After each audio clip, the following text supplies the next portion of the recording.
Sponsors, as I have come to think of them, are any agents, local or distant, concrete or abstract, who enable, support, teach, model, as well as recruit, regulate, suppress, or withhold literacy and gain advantage by it in some way.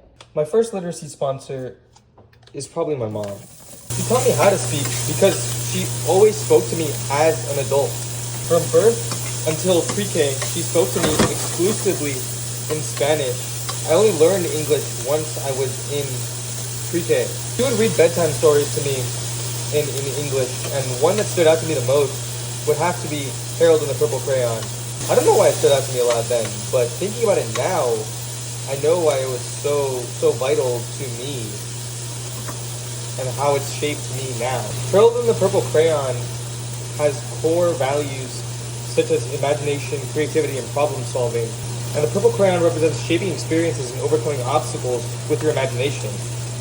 I think that is what cooking is really all about. My mom is not only my spoken literacy sponsor, but she really laid the foundation for me to become in love with cooking and food. One core memory I have from when I was younger cooking with my mom is I would always want to help her, but one I remember specifically is she was cutting onions, or she needed to cut onions for something, and I really wanted to help. So I I mean, you know the whole onions make you cry when you cut them.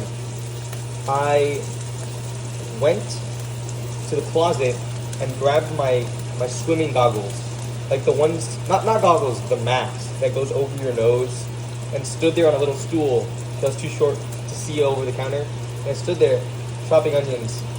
That is a fond memory that I have from when I was younger cooking with my mom. In regards to my food literacy sponsors, like directly, those would probably have to be my abuela, my father, and the internet, like online food creators. My abuela, she's been involved in food for me since literally I was born. She would make all my baby food. I lived at her house, so she would always be cooking for me. She makes, in fact, one of my favorite dishes. It's because I don't really think I have a favorite, but she makes this dish called rabo encendido, which is Cuban oxtail. It's like a stewed, and it's cooked for a really long time. It's really, really good. My abuela taught me how to make like rice, eggs, all that like normal stuff. I think if I had to trace it back to one specific place, that's where that would be. In regards to my dad and I would always, he lives on the beach, so whenever I'd go visit him, we would go to restaurants and try new things. I would say he shared my love for trying new restaurants and new things, but I don't think I would have that love if it weren't for him. He encouraged me to try new things. There's this one time we went to this restaurant named Tequiza. It's just a Mexican restaurant, and they had un taco de chapulines, which are grasshoppers. And I was not going to try that. That was certainly an interesting experience. But, I mean, he pushed me to try these new things. And for that, I am definitely grateful. He encouraged me to try it. He wanted to order it. And the grasshoppers weren't bad, but it was certainly an experience. I think the biggest contributor to my love for food and cooking is the internet. I would watch videos of people cooking, and they would always like make food that I'd want to try. But obviously I can't go all over the world to try these new things, at least now, or at least then when I was younger. But aside from food itself, the thing that really captivated me the most were the people who went around to different countries and experiencing their cultures through their cuisine. That is what's special to me. That's what speaks to me. There's one creator in particular. His name is Rob Martinez. He is predominantly in New York City, but he'll go to these different restaurants and interview these owners and talk to them, and they'll they'll talk as if they were friends over a meal. And I think that's really beautiful. He ends all his videos saying to follow him for more stories about people and food. And I think that is profound. That is what makes me love it so much, because it brings people together. That's the power of food. I previously talked about my desire to travel and try cuisines from many different cultures. And I think that is what allowed me to connect so deeply with HFB's story in the Ruth Lee reading. HFB discusses how she reconnects with Arabic culture, taking lessons in Arabic, but while learning other languages and allowing other cultures to enrich her life. This is what allows her to integrate multiple cultures into her literacy identity. Although I've never particularly felt disconnected from my culture, I still like emanated with this because I want to integrate other cultures into my literacy identity.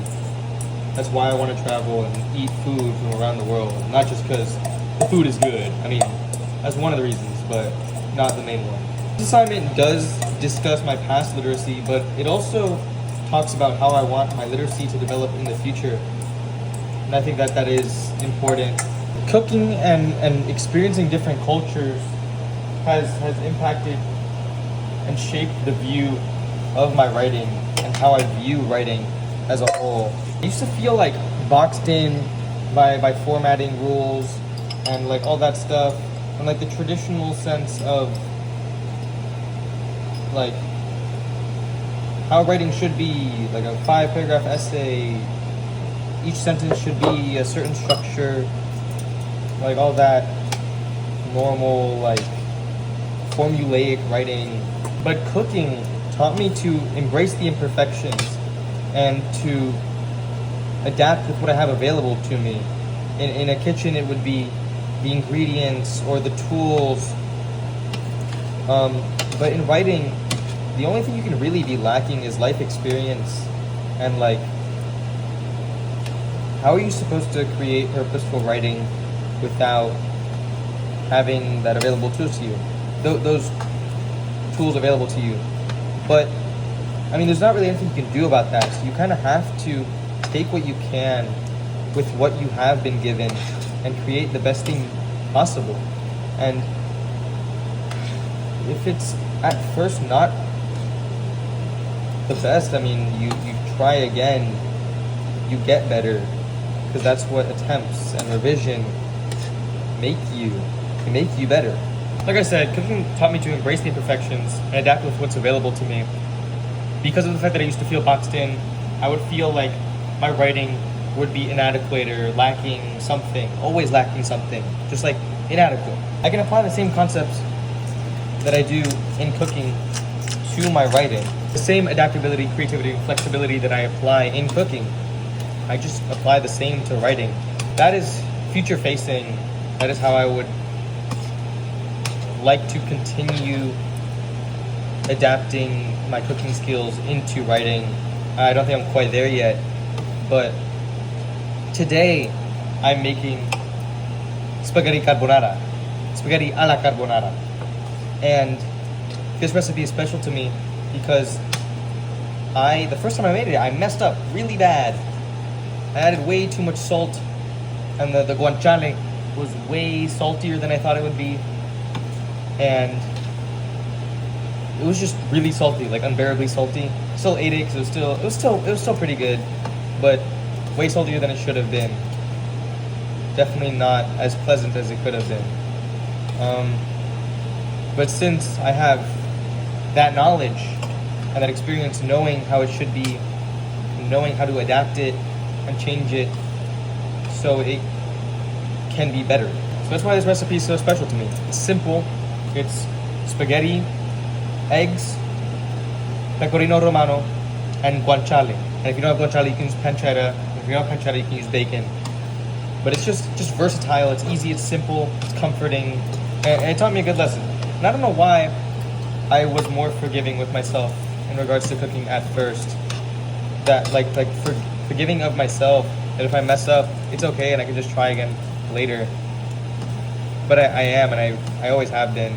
I think that I am more able to forgive myself in the kitchen, because most of the time I'm either cooking for myself or for people that I know wouldn't judge me and would give me,